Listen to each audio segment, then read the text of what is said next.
الحمد للہ وحدہ والصلاة والسلام علی من لا نبی بعدہ اما بعد فاعوذ باللہ من الشیطان الرجیم بسم اللہ الرحمن الرحیم وَأَنَّ عَلَيْهِ النَّشْأَةَ الْأُخْرَى وَأَنَّهُ هُوَ أَغْنَى وَأَقْنَى وَأَنَّهُ هُوَ رَبُّ الشِّعْرَى وَأَنَّهُ أَهْلَكَ عَادًا الْأُولَى وَثَمُودَ فَمَا أَبْقَى وَقَوْمَ نُوحٍ مِّن قَبْلُ إِنَّهُمْ كَانُوا هُمْ أَظْلَمَ وَأَطْغَىٰ۔ اور یقین رکھو دوسری بار پیدا فرمانے والا بھی وہی ہے، اور بے شک وہی ہے جس نے غنی کیا اور لازوال دولتوں سے نوازا، اور بلا شبہ شعراء ستارے کا بھی وہی ہے، اور یہ کہ اسی نے عاد اول کو ہلاک کیا اور سمود کو پھر کسی کو باقی نہ چھوڑا، اور ان سے پہلے قوم نوح کو بے شک وہ حد سے زیادہ ظالم اور سرکش تھے۔ آج ہماری سورہ النجم کی آیہ مبارکہ 52 تک کی تلاوت و ترجمہ کا شرف نصیب ہوا۔ سامعین، کل ہمارے درس مبارک میں ہماری گفتگو یہ چل رہی تھی کہ رب ذوالجلال نے انسان کو ایک پانی کی بوند سے اور پانی کے ناپاک قطرے سے تخلیق فرمایا، اور اس کو مال، زر، زندگی، موت، خوشی اور غم، یہ سب کچھ اللہ تعالیٰ نے عطا فرمایا۔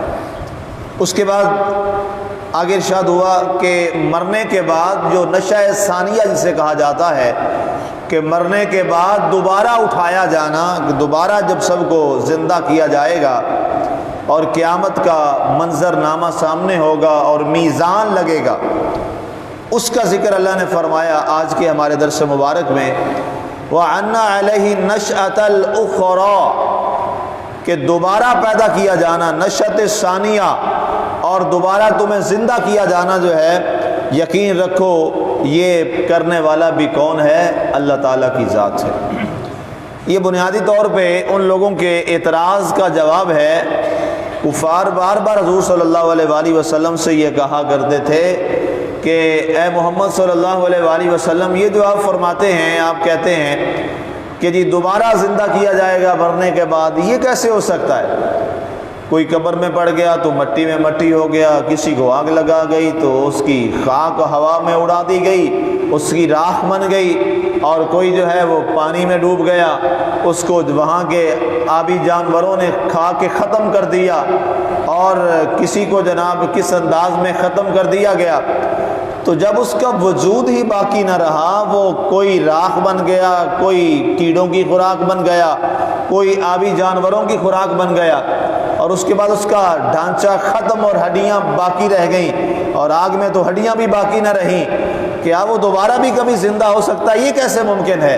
تو اللہ تعالیٰ نے اس کے جواب میں فرمایا، کئی جگہ پہ اس کا جواب آیا، پیچھے بھی گزر چکا ہے۔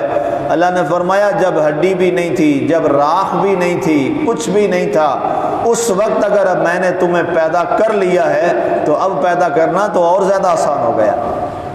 یہ جواب ان کے حوالہ سے دیا کہ اب آسان ہو گیا ہے، وگرنہ اللہ کے لیے نہ پہلے مشکل تھا، نہ اب مشکل ہے، نہ کبھی مشکل ہے، کیونکہ وہ تو ذات ہی ایسی ہے جس کا نام ہی خالق ہے۔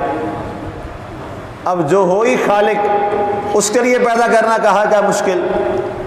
اب جس ذات کا مقام اور عزت یہ ہے کہ ازل سے ہے، ابد تک ہے، خالق کل شیء، اس ذات کا اعلان ہے کہ وہ اللہ ہی ہے۔ قرآن فرماتا ہے جس نے ہر چیز کو پیدا فرمایا، اس کائنات میں چیونٹی اور اس سے بھی چھوٹے جو جرمز ہیں، ان سے لے کر بڑے بڑے پہاڑوں تک، بڑی بڑی چوٹیوں اور سلسلوں تک پیدا کرنے والا ایک اللہ ہی وحدہ لا شریک ہے۔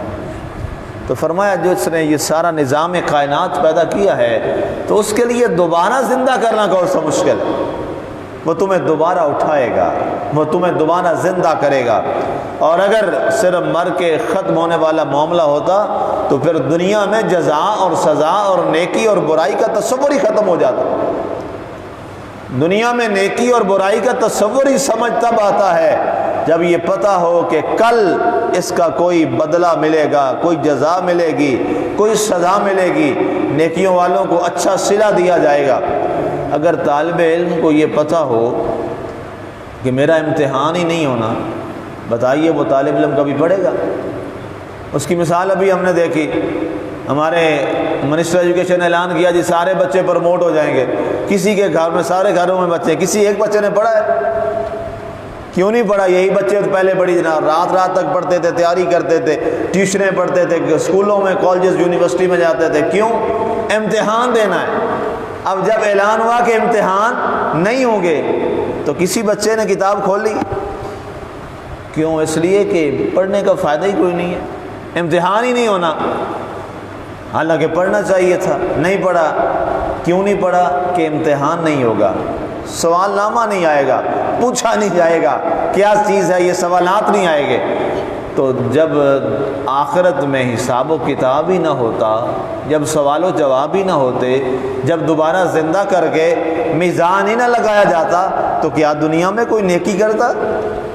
کوئی نہ کرتا۔ آج ہم جو نیکی کرتے ہیں، چھوٹی سے چھوٹی نیکی جو ہے، انسان جو ہے حتیٰ کہ راستے پہ جاتے ہوئے ایک راستے پہ کوئی پتھر بھی پڑا ہو تو انسان اس کو سائڈ پہ کر دیتا ہے، ٹھیک ہے، تکلیف دہ چیز ہو، چھلکا پڑا ہو جس سے انسان کے پھسلنے کا خطرہ ہو، انسان اس کو سائڈ پہ کر دیتا ہے۔ کیوں؟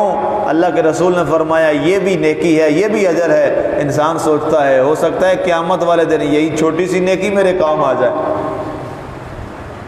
یہ جذبہ ہے، یہ انسانی مسلمان کے اندر ہونا چاہیے کہ چھوٹی سے چھوٹی نیکی کو وہ کرے اور اس انداز میں کرے کہ ہو سکتا ہے کل قیامت والے دن میری یہی چھوٹی مجھے نیکی جو ہے اللہ کے حضور شرمندہ ہونے سے بچا لے۔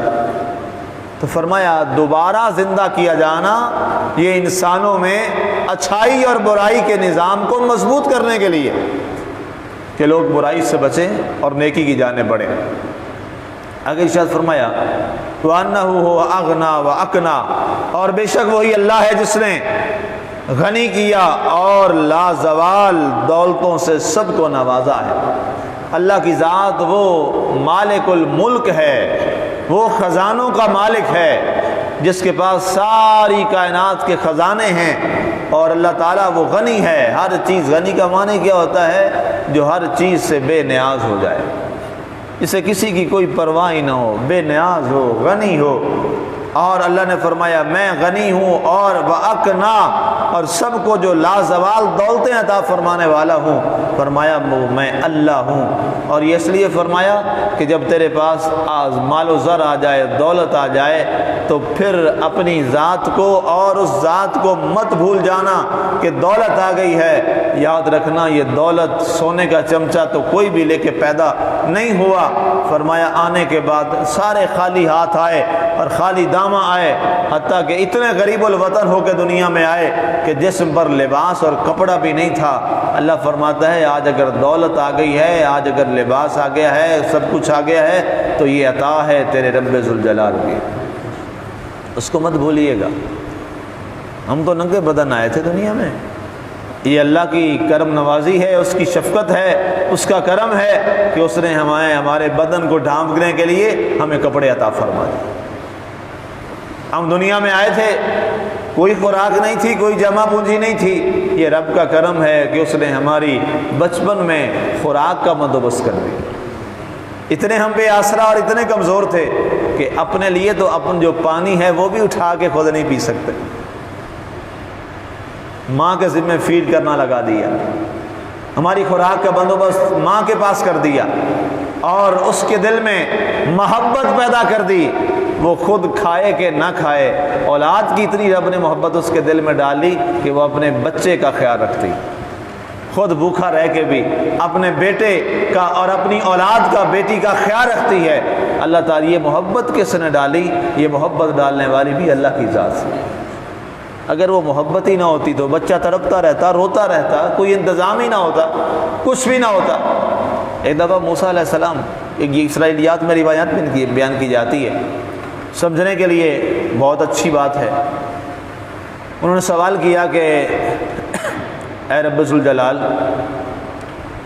تو نے یہ نظام جو بنایا ہے انسانوں کی پیدائش کا، مرد و عورت سے، یہ شادی کا اور اس کے پر اولاد کا، تو پیدا کرنے والا ہے، خالق ہے، تو ویسے ہی لوگوں کو پیدا فرما دیتا۔ اللہ نے فرمایا پیارے کلیم اس کا منظر نامہ بھی دیکھ لیجئے۔ اچانک ایک درخت سے اللہ تعالیٰ نے دو انسانوں کو پیدا کیا، دو لوگ پیدا ہوئے اکٹھے درخت میں سے، ایک ادھر دوڑ پڑا ایک ادھر دوڑ پڑا۔ آپ نے فرمایا دونوں کو بلاؤ، دونوں کو بلایا اور کہا کہ آپس میں مل کے بیٹھو، تم اکٹھے پیدا ہوئے ہو، تم آپس میں تمہارا تعلق ہے، وہ ایک دوسرے کے قریب ہی نہ آئیں، نفرت بھری نگاہوں سے دیکھیں اور ایک دوسرے کو دشمن کی حیثیت سے سمجھیں۔ قریب آنا ہی انہوں نے ختم کر دیا۔ پھر وہ چھوڑا تو پھر ایک ادھر اور ایک ادھر، وہ کہے میں اس کو دیکھنا نہیں چاہتا، وہ کہے میں اس کو نہیں دیکھنا چاہتا۔ اللہ نے فرمایا موسیٰ کچھ سمجھ آئی؟ کہا مولا میں سمجھ گیا ہوں۔ فرمایا دنیا میں رشتوں کو قائم رکھنے کے لیے اور انسانوں کے قریب ہونے کے لیے کہ وہ ایک دوسرے کے قریب ہو جائیں، میں نے لوگوں کے خون کے رشتے اکٹھے فرما دیے۔ اب اس ماں سے، ماں باپ سے جو اولاد پیدا ہوتی ہے، اس کے اندر اللہ نے خون ایک فرما دیا۔ اب بہن بھائی ہیں، سارے ہیں، لیکن سب میں خون ایک ہی ہے۔ کس کا ہے؟ اس کے ماں باپ کا ہے، اپنے ماں باپ کا ہے۔ وہ خون سرکولیٹ کرتا ہے۔ بہن بھائی رشتہ دار جتنے بھی لڑائیاں جھگڑے دور دراز ہو جائیں، ظاہر ہے کبھی نہ کبھی وہ خون اثر کر کے وہ انسانوں کو قریب کر دیتا ہے۔ تو فرمایا یہ میں نے نظام اس لیے پیدا کیا تاکہ لوگ ایک دوسرے سے دور نہ ہو جائیں بلکہ ایک دوسرے کے قریب ہو جائیں۔ تو فرمایا یہ سب کچھ عطا کرنے والا کون ہے؟ یہ اللہ تعالیٰ کی ذات مبارکہ ہے۔ وَأَنَّهُ هُوَ رَبُّ الشِّعْرَىٰ، فرمایا وہ ستارے، شعرا ستارے کا ذکر کیا، فرمایا اس ستارے کا رب بھی وہی اللہ ہے۔ اللہ تعالیٰ نے خاص طور پہ اس کا ذکر فرمایا ایک عظمت کی بنیاد پہ کہ اس کی ایک بڑی عزت اور شان ہے۔ وَأَنَّهُ أَهْلَكَ عَادًا الْأُولَىٰ، پھر اللہ تعالیٰ نے قوموں کی ہلاکت کا ذکر کیا۔ فرمایا یہاں قومیں آئیں جنہوں نے نافرمانی کی، تو فرمایا پیدا میں نے کیا تھا، پھر ہلاک بھی میں نے کیا، انہیں پھر تباہ و برباد بھی میں نے کیا۔ قوم عاد کی تباہی کا کیا حال ہوا؟ بہت پہلے، آپ تقریباً کوئی 5-6 ماہ پہلے اس کا درس سن چکے ہیں، اس سے پہلے بھی اس کا درس ہوا، سورہ انبیاء میں بھی، سورۃ القصص میں بھی اس کا ذکر آیا تھا، وہاں بھی میں نے بیان کیا تفصیل سے یہ کیسے قوم ہلاک ہوئی۔ اب میں دوبارہ اس کی طرف نہیں جا رہا۔ تو فرمایا ہم نے قوم عاد کو بھی اس سے پہلے ذکر ہلاک کر دیا۔ وَثَمُودَ فَمَا أَبْقَىٰ، اور قوم سمود کو بھی ہم نے تباہ ایسا کیا کہ پھر ہم نے ان میں سے ایک شخص کو بھی زمین پر باقی نہ چھوڑا، وہ ساری قوم تباہ و برباد ہو گئی اور ختم ہو گئی۔ وَقَوْمَ نُوحٍ مِّن قَبْلُ، اور ان سے پہلے نوح علیہ السلام کی قوم بھی تھی، ان کو بھی ہم نے تباہ و برباد کر دیا۔ اس کا ذکر بھی آپ پہلے سن آئے ہیں کہ قوم نوح کو اللہ تعالیٰ نے کس انداز میں تباہ کیا، اور اللہ تعالیٰ پھر جب جلال میں آتا ہے تو پھر اس کا جلال دیکھیے۔ اللہ تعالیٰ نے فرمایا نوح علیہ السلام کا جو ایک بیٹا تھا، انہوں نے آپ کی بات کو نہیں مانا تھا، تو اللہ نے قرآن میں فرما دیا لا تخاطبنی، اے میرے پیارے نوح اپنے بیٹے کے بارے میں مجھ سے بات مت کرنا، تیرا بیٹا بھی غرق ہونے والے لوگوں میں سے ہوگا۔ اس سے یہ پتہ چلا کہ عمل سب سے پہلے ہے۔ نبی کا بیٹا بھی ہو اگر وہ ٹھیک نہ ہو تو نبی کا بیٹا بھی ہلاک ہو جاتا ہے۔ دو بہت بڑے جلیل و قدر نبی ہیں جن کے بڑے قریب گھر والوں کو اللہ نے ہلاک کیا۔ ایک نوح علیہ السلام کا بیٹا، اللہ نے اسے ہلاک کر دیا، اس نے نوح علیہ السلام کی بات نہیں مانی تھی۔ اللہ نے پھر باقاعدہ پہرا لگایا، پیارے نوح علیہ السلام مجھے پتہ ہے محبت فطری غالب آئے گی، جب تو اسے ہلاک ہوتا ہوا دیکھے گا تو مجھ سے عرض کرے گا اے اللہ میری وجہ سے اس کو معاف کر دے۔ اللہ نے پہلے ہی فرما دیا کہ پھر میرا نبی دعا مانگے اور میں قبول نہ کروں، ایسا نہیں ہوتا، وہ اپنے نبیوں سے بڑی محبت کرتا ہے۔ اللہ نے پہلے ہی فرما دیا کہ اے نوح علیہ السلام اپنے بیٹے کے بارے مجھ سے دعا نہ کر۔ ظاہر ہے پھر وہ نبی ہیں، وہ اللہ کی بات مانتے ہیں، تو نوح علیہ السلام نے غرق ہوتے دیکھتے ہوئے بھی آپ نے اس کے بارے میں اللہ سے دعا نہیں کی۔ اور دوسرے حضرت لوط علیہ السلام جو ہیں، ان کی جو بیوی ہے اس نے کافروں کے ساتھ معاملات کیے، اللہ تعالیٰ نے اس کو بھی ہلاک کر دیا۔